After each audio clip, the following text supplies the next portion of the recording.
name me one really good BMW sports car. I'll give you a few seconds. Nope, you're wrong. Those are sporty cars.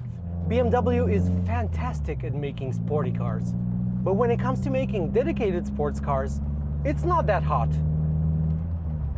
The closest BMW has ever come to producing actual sports cars is its line of Z-branded models, which started in the 1990s with the Z1, a crazy-looking roadster with doors that slide into the sills. However, even though that looked really cool, and it's a design icon to this day, unquestionably, I don't think it was actually a good sports car. And it set the tone for all future Z models to follow.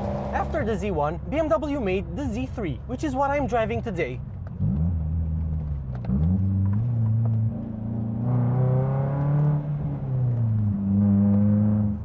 The Z3 wasn't a sports car from the factory. I mean, BMW would have told you that it is, but it really wasn't. You could, however, modify it to turn it into a proper sports car because it had most of the ingredients already there. It was a small and relatively light vehicle, although given that it has an all-steel construction, it isn't that light. It's just under 1,200 kilos. It's 1185, if I'm not mistaken, for the car that I'm driving today. And its owner says he weighed it after he removed some components that weren't necessary. And he says that the car weighs 1,165 kilos now. So it's a bit heavier than a comparable MX-5.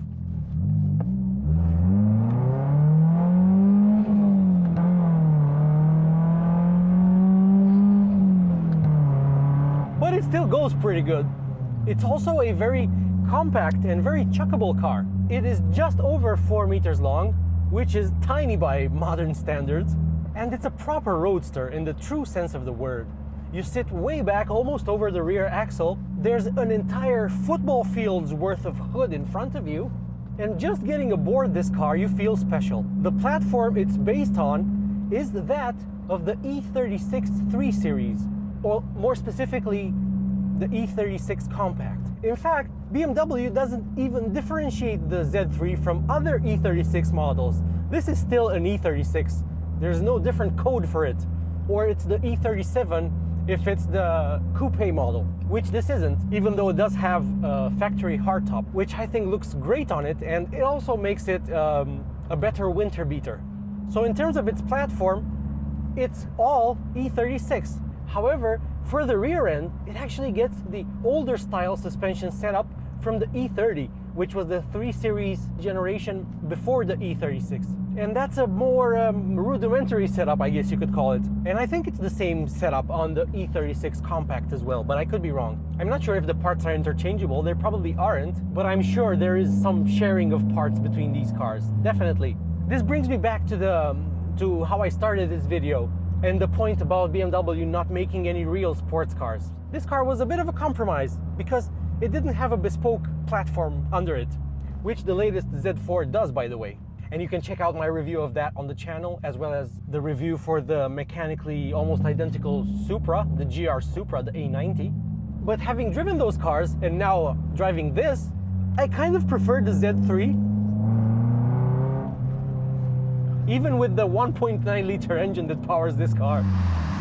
And I know everybody wants a 6-cylinder in a BMW, especially a sporty BMW, but this 1.9 liter 16 valve with 140 horsepower and plenty of character, it actually does move the car better than its claimed 0 to 100 kilometers per hour sprint time of 9.6 seconds would have you believe. This car is from 1998, so it's the pre-facelift model. It has a few options. It has electric seats that you can also heat. It also has some traction control here. The owner has made a few modifications to it. It has lower and stiffer suspension. It has a boot lid with an integrated ducktail spoiler, which looks absolutely fantastic. He also has a set of E24 rims on this, which I think look very suitable. Even though they are from an older generation BMW, they work really well with this car's design. And speaking of this car's design, with the super long hood, with the slats that are inspired by the iconic and oh so beautiful 507, the pert rear end, which is really accentuated by the ducktail spoiler, And this looks like a proper sports car now. The owner is 22 years old. He just started as a BMW apprentice mechanic. He really loves these cars, and he has done much of the work on this car himself. And the car drives really nicely, so kudos to him for having such a sorted Z3.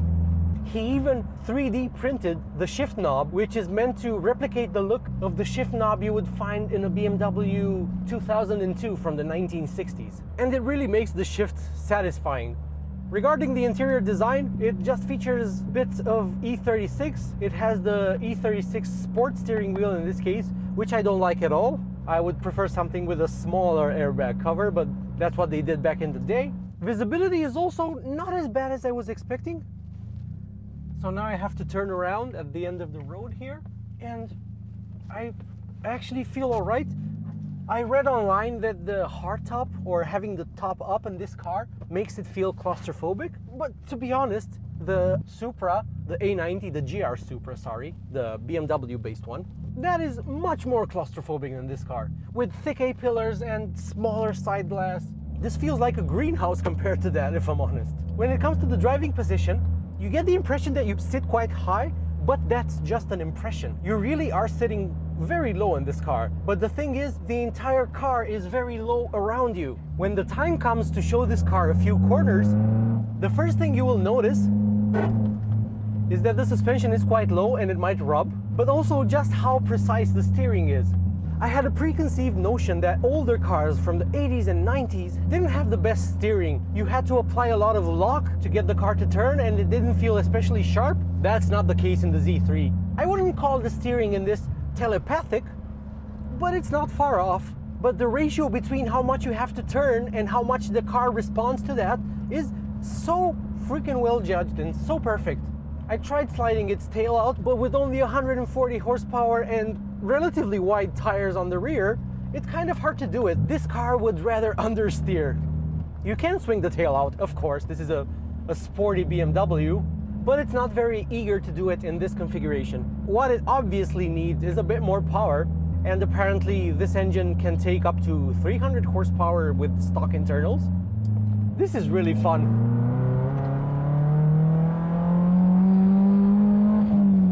That was 6,500 RPM. This is a fun little car.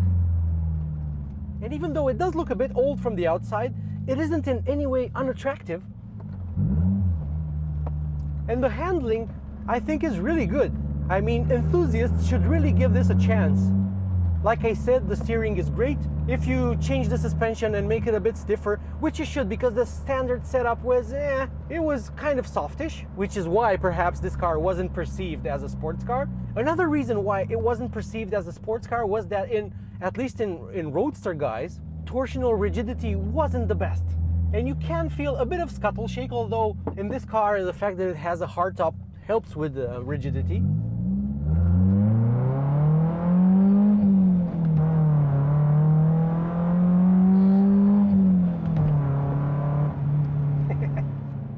But there's no drama throwing this car into corners. It just grips and it goes where you want it to. If it had more power, I'm sure you could play with the rear end if it was one of the 6-cylinder models. So BMW first launched this with a 1.8, which was the base engine. That had 120 horsepower. Then there was this, the 1.9 with 140 horsepower. Then there was a 2-liter, which was a 6-cylinder. Then there was a 2.5 liter, which I'm not sure was sold in Europe. I think it was, but I didn't find any. All the articles I found about the Z3 2.5 were from America. Then there was a 2.8 liter, which had 194 horsepower. And that seems to be the most popular 6-cylinder variant that you can find these days. There was also a 2.2 liter 6-cylinder, which I think had 174 horsepower.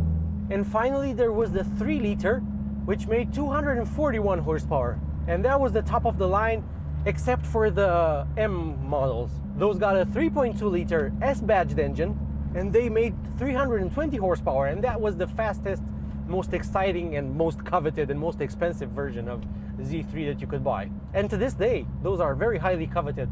In fact, it was the so-called clown shoe M version that really got enthusiasts interested in this car, like 5 years ago, 10 years ago, when the Z3 still was not at all popular. But now they are popular, and the prices have apparently gone through the roof. The owner says that if he were to sell this car today, between the appreciation of this car as a classic and the modifications he has made to it, he would sell it for at least 3 times what he paid for it 2 years ago. BMW made like 300,000 of them, and you can understand that not all of them are still on the road, because this is a sporty light rear-wheel drive BMW. Many of them got wrapped around trees, or they met their demise in a big ditch. But I can understand why people really like these and why they are growing in popularity, because such cars, well, they won't be made again. The fact that BMW made the latest Z4 was only possible because Toyota also said they would use the bespoke sports car platform. They would use it for their Supra. Had this not been the case, we would not have had a modern Z4. What a fun car. Driving this Z3 has been an eye-opening experience, and I would really like to thank Dragos for allowing me to have a go in his Pride and Joy. And I'll see you in the next one.